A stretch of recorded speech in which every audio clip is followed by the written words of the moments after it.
आइए दोस्तों, सबसे पहले आप सभी को आपका अपना चैनल टीचर पे हार्दिक स्वागत है। दोस्तों, आज हम लोग बात करेंगे कर्ण, आधार, लंब निकालने के बारे में। यानी कि कर्ण आप कैसे निकाल सकते हैं। यानी किसी भी त्रिभुज का आप कर्ण हो या आधार हो या लंब हो, कैसे आप निकाल सकते हैं, किस नियम के अंतर्गत निकाल सकते हैं।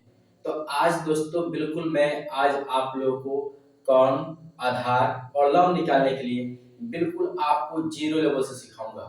तो दोस्तों, मैं जानता हूं कि ये वीडियो जो होगी थोड़ी लंबी होगी, लेकिन यह बहुत ही इम्पोर्टेंट होगा।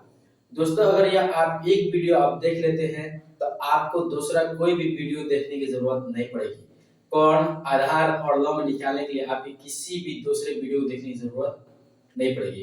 तो दोस्तों, मैं एकदम बिल्कुल आपको बेसिक लेवल से यानी कि जीरो लेवल से आज मैं आपको कर्ण, आधार और लंब निकालने के लिए आपको सिखाऊंगा। तो आइए दोस्तों, हम लोग देखते हैं। उससे पहले कि मैं कुछ आप लोगों से बात करूं कि इसमें जो होते हैं कुछ हिंदी शब्द जो होते हैं उसका इंग्लिश भी आप जान लीजिए। इसको जो होता है इस्तेमाल किया जाता है। जैसे कर्ण जो होता है इसको हम लोग इंग्लिश में हाइपोटेनियस कहते हैं और इसको हम लोग इंडिकेट के लिए एच लिखते हैं। उसी प्रकार से आधार को हम लोग बेस कहते हैं और इसको हम लोग बी से सूचित करते हैं। उसके बाद एंगल होता है यानी कि कोण, इसको हम लोग एंगल का चिन्ह ऐसे होता है या इसको हम लोग ए से सूचित करते हैं। उसी प्रकार से लंब जो होता है इसको हम लोग इंग्लिश में परपेंडिकुलर कहते हैं, इसको पी से सूचित किया जाता है। साइड होता है यानी जिसको हम लोग भुजा कहते हैं, यानी कि भुजा का हम लोग इंग्लिश में साइड कहते हैं, इसको ए से भी सूचित किया जाता है या फिर एस से भी किया जाता है। ठीक है। उसी प्रकार से वर्ग होता है यानी कि स्क्वायर होता है। योग यानी जोड़, दो या दो से अधिक संख्याओं को जोड़ने को ही हम लोग क्या कहते हैं, योग कहते हैं या जोड़ कहते हैं। ठीक है, उसको इंग्लिश में एडिशन कहा जाता है। तो आइए दोस्तों, अब हम लोग जानते हैं पाइथागोरस प्रमेय होता क्या है। पाइथागोरस प्रमेय देखिए दोस्तों, पाइथागोरस जो थे वह एक बहुत ही बड़े गणितज्ञ थे, उनका नाम है। ठीक है। तो आज हम लोग उसी के बारे में पढ़ेंगे, पाइथागोरस प्रमेय के बारे में। ठीक है। तो अब आते हम जानते हैं कि होता क्या है ये। तो हम लोग देखिए, किसी भी समकोण त्रिभुज में कोण का वर्ग शेष दो भुजाओं के योग के बराबर होता है। यानी कोण जो होता है सबसे बड़ी भुजा होता है। देखिए, मान लीजिए आपको ट्रायंगल दिया गया है। ठीक है, यानी कि आपको त्रिभुज दिया गया है। अब यहाँ पे यह ट्रायंगल जो है ए बी सी है। अब यह हमेशा जो होता है ट्रायंगल का होता है कि 90 डिग्री के सामने वाली भुजा को ही हम लोग हाइपोटेनियस यानी कि कोण कहते हैं। ठीक है, हाइपोटेनियस यानी कि कोण कहते हैं। तो दोस्तों, आपको इसको फार्मूला के अंतर्गत यानी कि नियम के अंतर्गत देखा जाए तो इसको कहा जाता है कोण स्क्वायर बराबर आधार स्क्वायर जोड़ लंब स्क्वायर। ठीक है, क्या कहते हैं इसको, कोण स्क्वायर बराबर आधार स्क्वायर जोड़ लंब स्क्वायर। देखिए, इसमें जो होता है अगर एंगल जो होता है यहाँ पे बन जाए तो इसके सामने वाली भुजा जो होता है पी यानी कि परपेंडिकुलर होता है, यानी कि इसको हम लोग हिंदी में लंब कहते हैं। ठीक है, इसको लंब कहते हैं। अगर यह और जिस पे बना होता है उसको हम लोग बेस कहते हैं, यानी कि आधार हम लोग कहते हैं। ठीक है।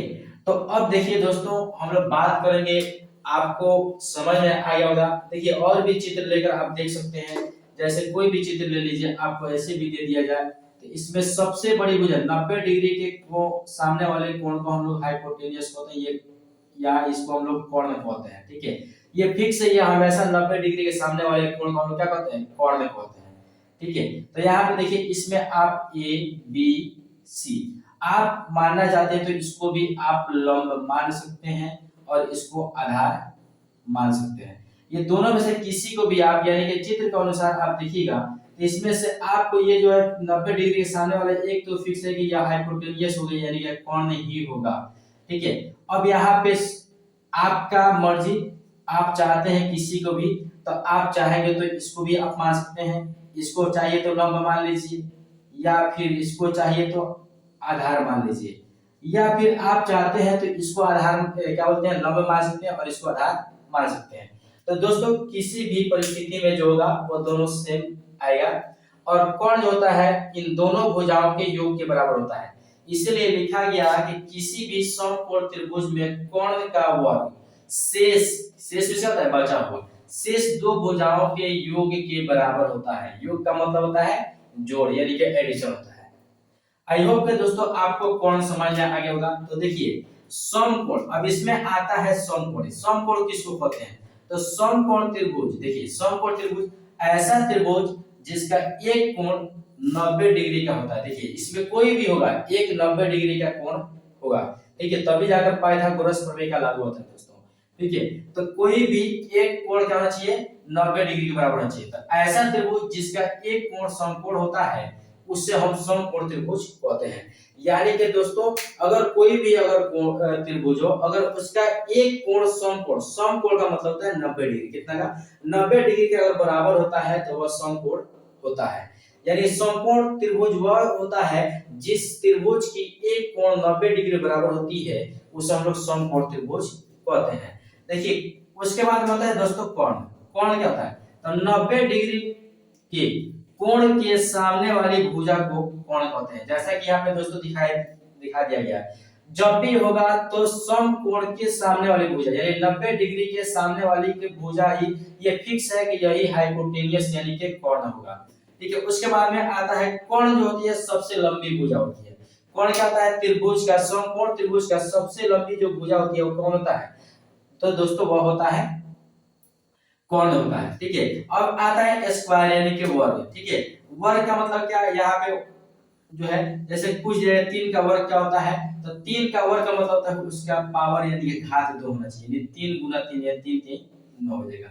उस पर से 4 का अगर पूछा जाए तो 4 का स्क्वायर कर दे। 4 का वर्ग क्या होता है? तो 4 का घात 2 कर देंगे, यानी पावर 2 कर देंगे। ये 4 गुना 4 4 चौका 16। आपको किसी भी संख्या का अगर 10 का पूछ दिया जाता है आप तो 10 का वर्ग जो होता है तो 10 का वर्ग लिख लेंगे। 10 का वर्ग बराबर है 10 पर पावर 2, ये 10 का वर्ग जो होगा 2 होगा।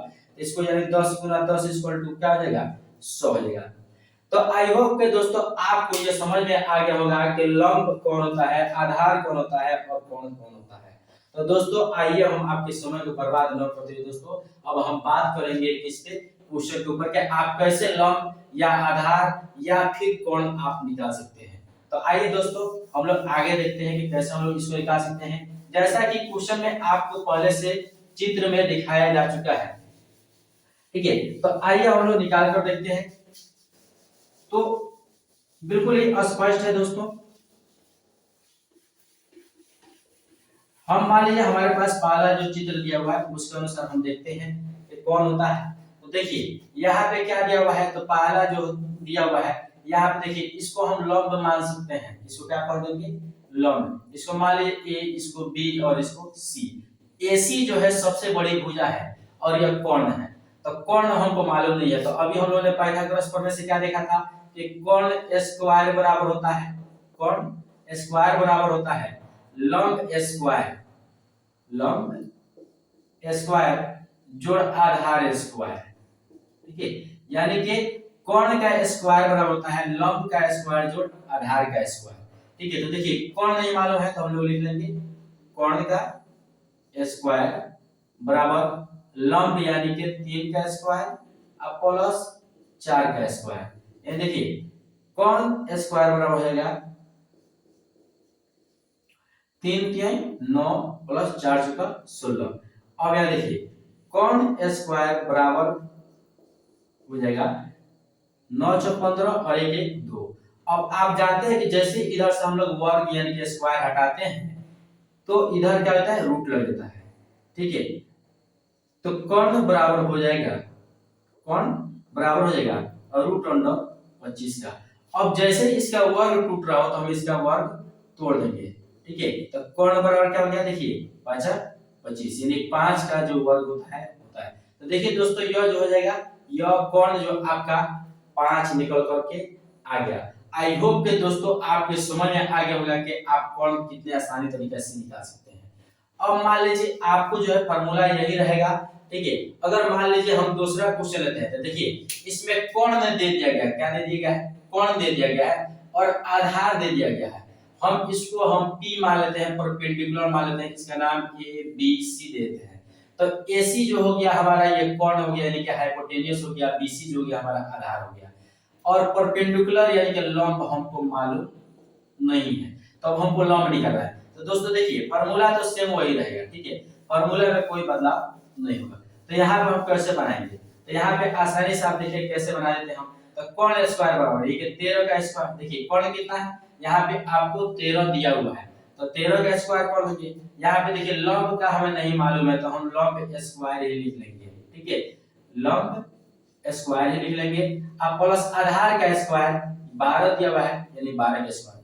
देखिए 13 का स्क्वायर कितना होता है, तो 169 यानी कि 169 होता है, बराबर हो जाएगा लंब स्क्वायर, किसका, लंब स्क्वायर प्लस 12 का स्क्वायर 144 होता है। देखिए अब यह जो होता है, जब भी इधर अगर प्लस होता है तो इधर किसी बदल जाता है माइनस में, तो यानी कि 169 यानी कि 169 माइनस 144 बराबर हो जाएगा इसके लंब स्क्वायर, किसके लंब स्क्वायर। अब देखिए इसमें से हम माइनस कर लेंगे, 9 में से 4 गया कितना बचेगा 5, और 6 में से 4 गया 2, तो ये कितना बच गया 25 बच गया, बराबर लंब स्क्वायर का, ठीक है। अब देखिए अभी मैंने क्या होता है कि जब भी इधर से हम लोग स्क्वायर यानी कि वर्ग हटाते हैं तो इस साइड में रूट लग जाता है।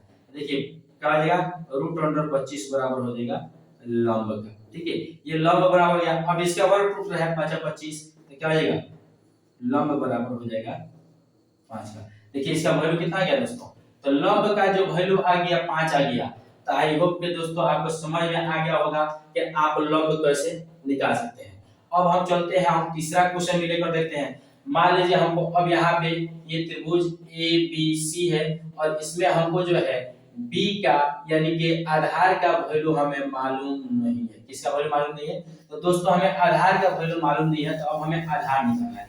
क्या निकालना है, आधार। तो आप कैसे निकालेंगे, तो पाइथागोरस प्रमेय का लागू करके, इसको पाइथागोरस थ्योरम को लागू करेंगे, यानी पाइथागोरस प्रमेय को लागू करेंगे। क्या चीज, कर्ण स्क्वायर बराबर क्या चीज, लंब स्क्वायर, लंब स्क्वायर जोड़ आधार स्क्वायर, ठीक है। अब यहाँ पे देखिए कर्ण का स्क्वायर, यहाँ पे कर्ण दे दिया गया है, क्योंकि पहले ही बताया जा चुका है कि जो कोण होता है, समकोण होता है, 90 डिग्री होता है, उसके सामने वाली भुजा पे होता है हमेशा कोण होता है। तो देखिए कर्ण स्क्वायर ये 10 का स्क्वायर हो जाएगा, बराबर लंब स्क्वायर, यानी लंब आपको दे दिया है, परपेंडिकुलर दे दिया है, बेस आपको निकालना है। तो अब यहाँ पे हमने लंब निकाल लेंगे, तो लंब कितना है 8 का स्क्वायर हो जाएगा, अब प्लस आधार का स्क्वायर यानी कि आधार का स्क्वायर यानी b का स्क्वायर, ठीक है। तो 10 का स्क्वायर कितना होता है, वर्ग कितना होता है, तो 100 होता है, बराबर 8 का वर्ग कितना होता है 64, अब प्लस आधार स्क्वायर का आधार स्क्वायर यानी कि b का स्क्वायर हो जाएगा बेस हो जाएगा, ठीक ना, आधार स्क्वायर। तो अब देखिए ये प्लस में तो इधर आएगा तो किससे बदल जाएगा, तो माइनस में बदल जाता है, ठीक है। 100 माइनस 64 बराबर हो जाएगा आधार का स्क्वायर, इसका स्क्वायर आधार का स्क्वायर। अब देखिए 100 में से 64 करेंगे तो कितना हो जाएगा दोस्तों, तो देखिएगा अब ये 10 में से 4 गया 6 हो गया, और ये हो गया 9, 9 में से 3 गया 6 गया 3 हो जाएगा, ठीक है, बराबर हो जाएगा आधार स्क्वायर। अब क्या हो जाएगा, इधर से जब वर्ग हटेगा इधर क्या हो जाएगा, आपको रूट आ जाएगा 36, रूट अंडर 36 बराबर हो जाएगा आधार का, ठीक है। अब यहाँ आधार बराबर होता है, ये देखिए 6 36 यानी 6 का वर्ग टूट जाता है, बराबर हो जाएगा आधार का, यानी कि अब का आधार का वैल्यू भी निकल गया 6 हो गया। तो आई होप कि दोस्तों आपको समझ में आ गया होगा कि कैसे आप कोण आधार लंब आप निकाल सकते हैं। तो पाइथागोरस थ्योरम के अंतर्गत आप किसी भी समकोण त्रिभुज में अगर आपको लंब आधार और कोण निकालना हो तो आप पाइथागोरस प्रमेय लागू करके आप बिल्कुल ये आसान तरीके से आप किसी ये समकोण त्रिभुज का आप लंब आधार और वर्ग कोण निकाल सकते हैं। आई होप कि दोस्तों आपको ये वीडियो अच्छा लगा होगा। दोस्तों आप चैनल पे अगर नए हो तो चैनल को सब्सक्राइब करना ना भूलें, और अपने दोस्तों के पास शेयर करना भी ना भूलें।